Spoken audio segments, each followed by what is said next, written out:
Well, hello all. Today we're going to make some melon and ginger jam. My sister and I were talking and the realization dawned upon us that we hadn't seen melon and ginger jam in the shops for ages, and we were wondering whether they still make it, and we couldn't remember seeing it for decades. So we're going to make our own melon and ginger jam right now. We've got everything we need here. We've got the watermelon. We've peeled it already. This is what the peel looks like.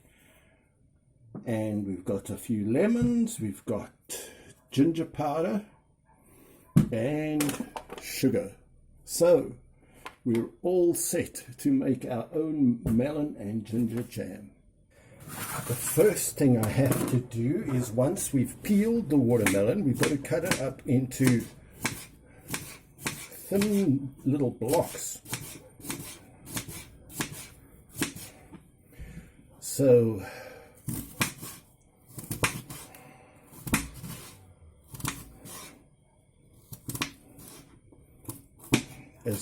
I'd say as small as possible.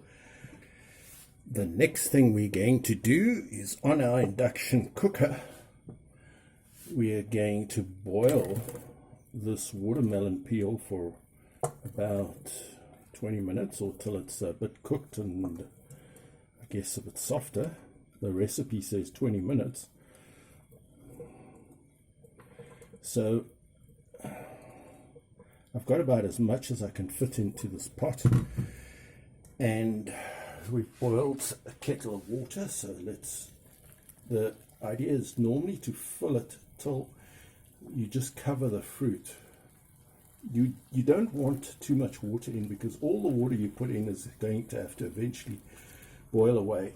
So that is just below the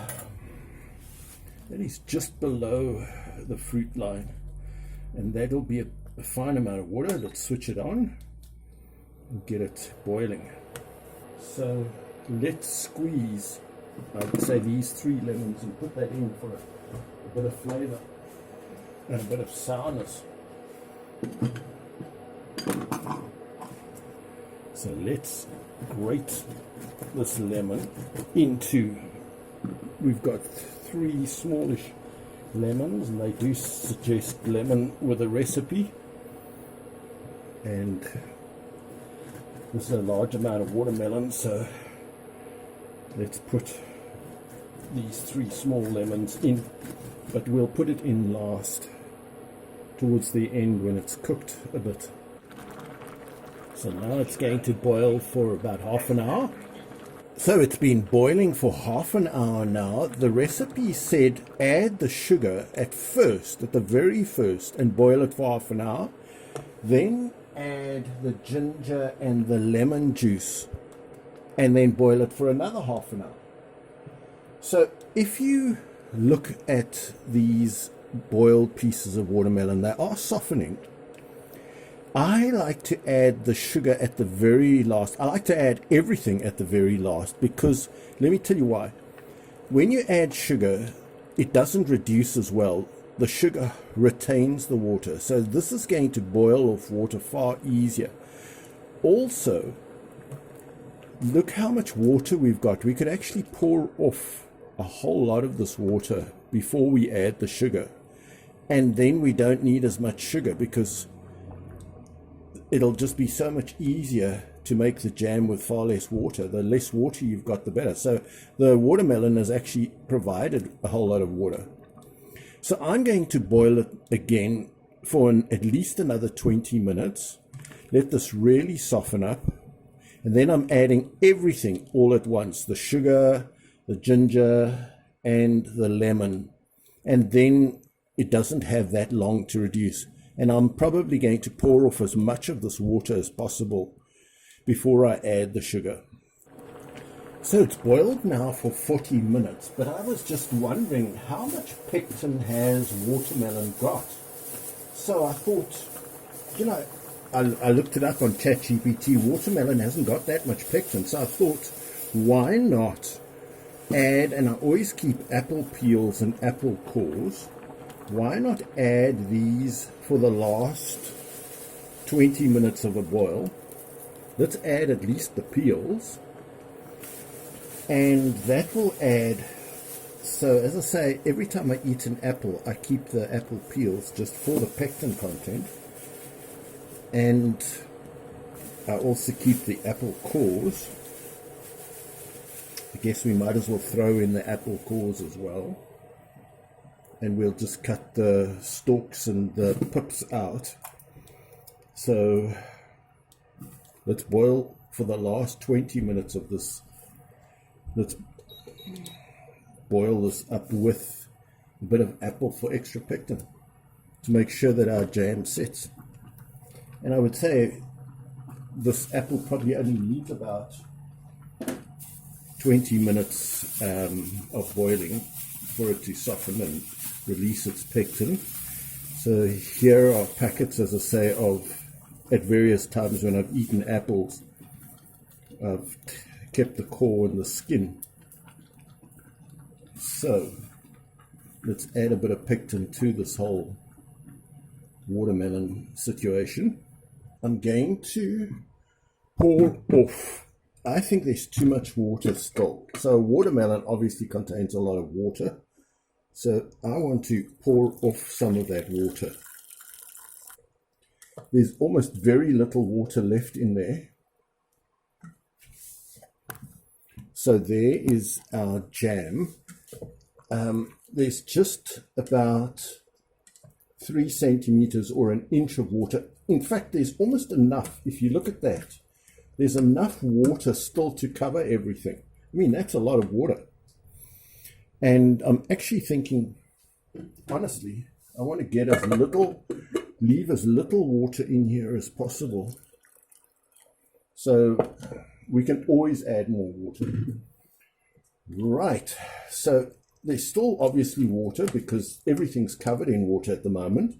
Let's throw back the apple cores. Now, as I say, this is where the fun really begins. So I'm going to throw in at least 3 cups of sugar into here. White sugar, brown sugar, it doesn't matter. I happen to have white sugar. So I would say 3 cups is about 1/3 of that. And frankly, you can never have almost too much sugar. It looks quite a lot of sugar, but let's put in our 3 cups. And let's switch it off, pause, and switch it back on. Now we've added the sugar. You'll see that the fruit is going to become more transparent and glacé looking. We have to have enough water for the sugar to dissolve, which there certainly is there. Man, that's looking, as I say, when it starts to boil, you'll see the magic will really happen.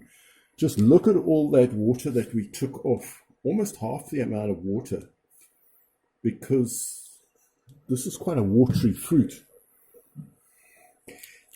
Now, the moment you add sugar, there's a slightly higher chance that it's going to catch, and there's also, it's harder for you to boil off. I'm going to increase the temperature. It's going to be harder now to boil off any extra water or to reduce it.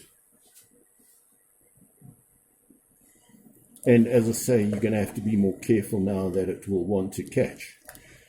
So now we've added the sugar. I'm going to also add the lemon juice.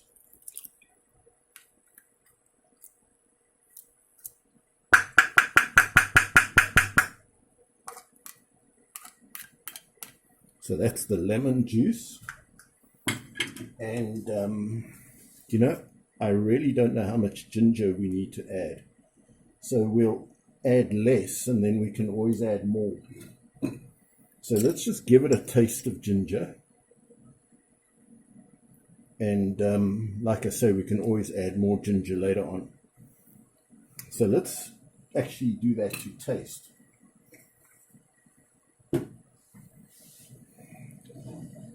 So now we've added the sugar, the ginger, the lemon, and we'd previously added some apple cores and apple skin for the extra pectin. And from now on, for the next 20 minutes to half an hour as I boil this, I'm going to have to stir it to make sure that it doesn't catch. And now the flavor is going to infuse. As I say, I like to add it all at the end. Just look at how beautiful and almost translucent this watermelon is going. So that is showing that we're getting there. We do need to get this liquid, you can see, is still quite runny.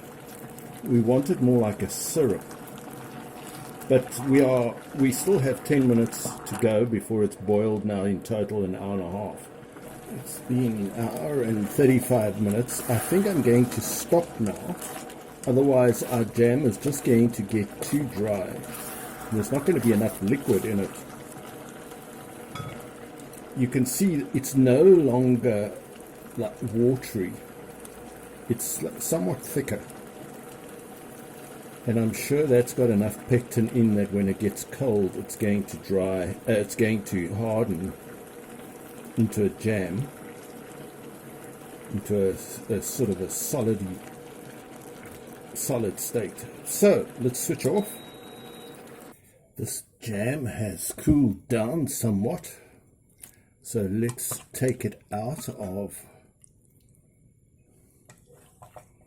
the pot so we can reuse the pot. Just look at that delicious jam. It's still pretty piping hot, but you can see it's setting.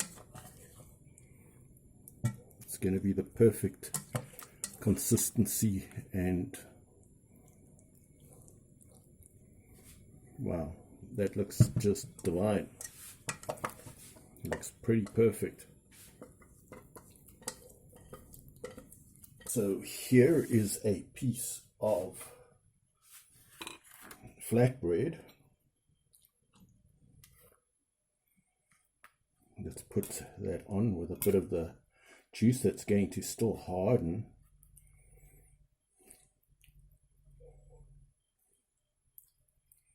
So there's our jam. The start of the day, I did not think that I would be making melon and ginger jam. I had no idea what I would be doing, but I consider every day on this beautiful earth a gift from God and a blessing.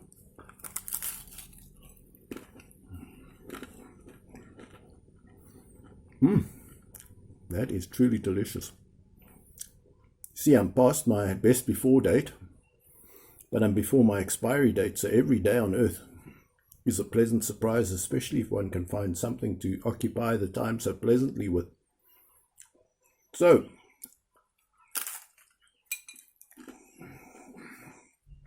here is our beautiful melon and ginger jam. Yum, yum.